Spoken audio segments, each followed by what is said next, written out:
Hello दोस्तों, आज बात करेंगे हम इन सब की फुल फॉर्म क्या है, यानी कि ईटीसी की, आईई की, एका की और ईजी की। आज हम इन चारों की बात करने लगे हैं कि ये चारों के फुल फॉर्म क्या हैं और इंग्लिश के अंदर ये एक्चुअली में कैसे इस्तेमाल किए जाते हैं। तो बात करते हैं सबसे पहले हम अपनी लिस्ट में पड़े हुए ईटीसी की। तो दोस्तों इसकी बात करें तो ईटीसी का पूरा मतलब एटसेट्रा होता है। एटसेट्रा ये एक लैटिन फ्रेज़ है और लैटिन फ्रेज़ के तौर पर इसे एटसेट्रा कहा जाता है और ये इस्तेमाल किया जाता है हमेशा से ही। जब भी आप कोई सब्जियों के, फलों के, कंट्रीज़ के, सिटीज़ के नाम लेते हैं और एक हद के बाद जब आप उसी लिस्ट के अगले नाम नहीं ले पाते तो आप इसका इस्तेमाल कर लेते हैं ईटीसी यानी कि एटसेट्रा। दोस्तों इसकी दूसरे पहलू से बात करें तो इसकी दूसरे पहलू से इसका मतलब बनता है उर्दू लैंग्वेज के अंदर वगैरह वगैरह।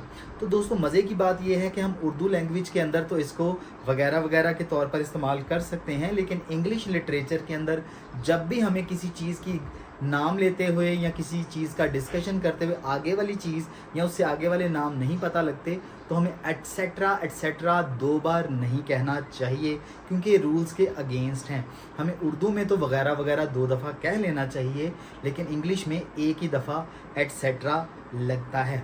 तो बात कर लेते हैं हमारी लिस्ट में पड़े हुए ये दूसरे नंबर की। तो दूसरी लिस्ट में पड़ा हुआ है आईई। अब आईई का मतलब क्या है दोस्तों? आई से है एड और ई से है एस्ट, तो इसका पूरा मतलब बन गया एडेस्ट।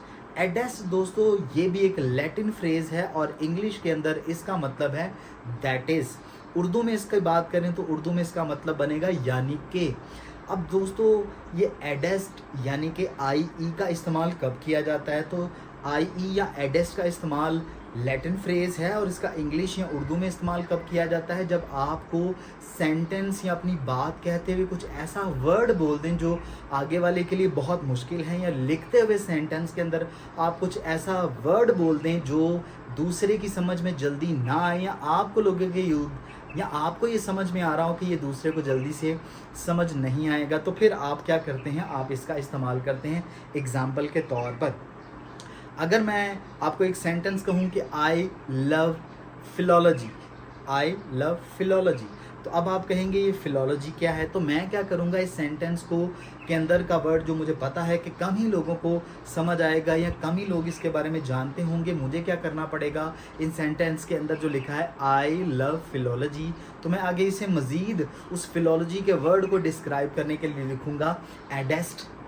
एडेस्ट यानी कि आईई एड एस्ट। एडेस्ट मतलब यानी कि इंग्लिश में यानी कि दैट इज़।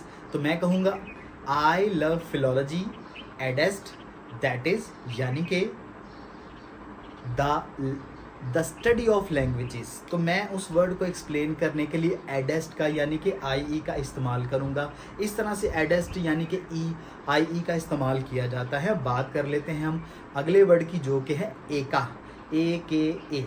अब दोस्तों ए के ए यानी कि एका इसको पढ़ा जाता है शॉर्ट फॉर्म के अंदर, लेकिन एक्चुअली में इसका मतलब है ऑल्सो नोन एज। ए के ए ऑल्सो नोन एज, ये इसका पूरा मतलब है। इसको एका पढ़ना भी कुछ गलत नहीं है, लेकिन इसका पूरा मतलब जानना भी ज़रूरी था। तो इसका पूरा मतलब है also known as.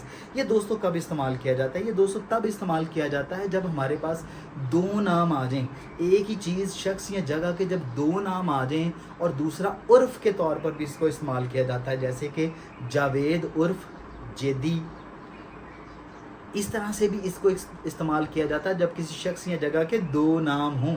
For example अगर मैं कहूँ कि जुल्फ़कार, तो मैं फिर जुल्फ़कार का अगर जुल्फ़कार को जुल्फ़ी भी कहा जाता है, तो मैं कहूँगा यहाँ पर जुल्फ़कार एका जुल्फ़ी। एका का मतलब है कि जुल्फ़कार जो है also known as Zulfi. Javed एका मतलब ऑल्सो नोन एज जेदी। इसी तरह से अगर मैं बात करूं कि रावलपिंडी एका पिंडी, तो अगर मैं कहूं कि रावलपिंडी एका मतलब ऑल्सो नोन एज पिंडी, क्योंकि रावलपिंडी को पिंडी के नाम से भी जाना जाता है। तो दोस्तों इस तरह से एका का इस्तेमाल किया जाता है। ए के ए ऑल्सो नोन एज, कि इसको इस नाम से भी जाना जाता है। तो जब किसी भी चीज़ के दो नाम हों शख्स चीज़ के, तो उसको दूसरे नाम से प्रोनाउंस करना पड़े, बुलाना पड़े, तो फिर आपने एका का इस्तेमाल करना होता है। अब बात कर लेते हैं हमारे लिस्ट में पड़े सबसे आखिरी वाले नंबर की, तो वो है यहाँ पर ईजी। अब ईजी क्या है दोस्तों?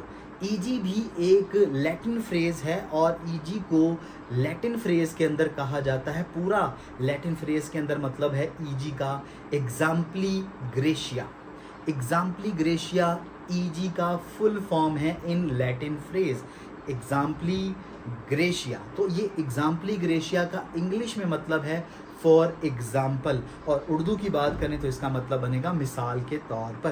तो इसलिए जब हमें किसी की मिसाल देनी पड़ती है, फॉर एग्जाम्पल का देना पड़ता है कि दुनिया के 7 ममालिक के नाम बताएं, जैसे कि कनाडा है, स्विट्ज़रलैंड है, तो हमें क्या करना पड़ेगा कि there are many cold countries in the world, जहाँ पर बहुत ज़्यादा सर्दी पड़ती है, तो आप नाम क्या लेंगे?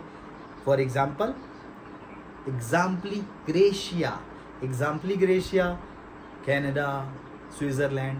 इस तरह से पूछा जाए कि वो ममालिक बताएं जहाँ पर बहुत ज़्यादा गर्मी अक्सर पड़ती है, गर्मियों के मौसम में भी बहुत ज़्यादा गर्मी पड़ती है, तो आप कहेंगे एग्जाम्पली ग्रेशिया, मिसाल के तौर पर एग्जाम्पली ग्रेशिया। फॉर एग्जाम्पल दुबई है, सऊदीया है, इंडिया है, पाकिस्तान में, इसमें बहुत ज़्यादा गर्मियों में गर्मी पड़ती है।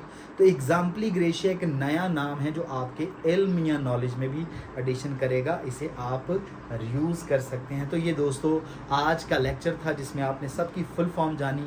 अगर लेक्चर अच्छा लगा तो इस वीडियो को शेयर करें और लाइक करें। मिलते हैं अगले लेक्चर में, तब तक के लिए अपने पेरेंट्स का बहुत सारा ख्याल रखिएगा, और वो जो कहते हैं नहीं हो सकता वो आपको जानते नहीं। Take care.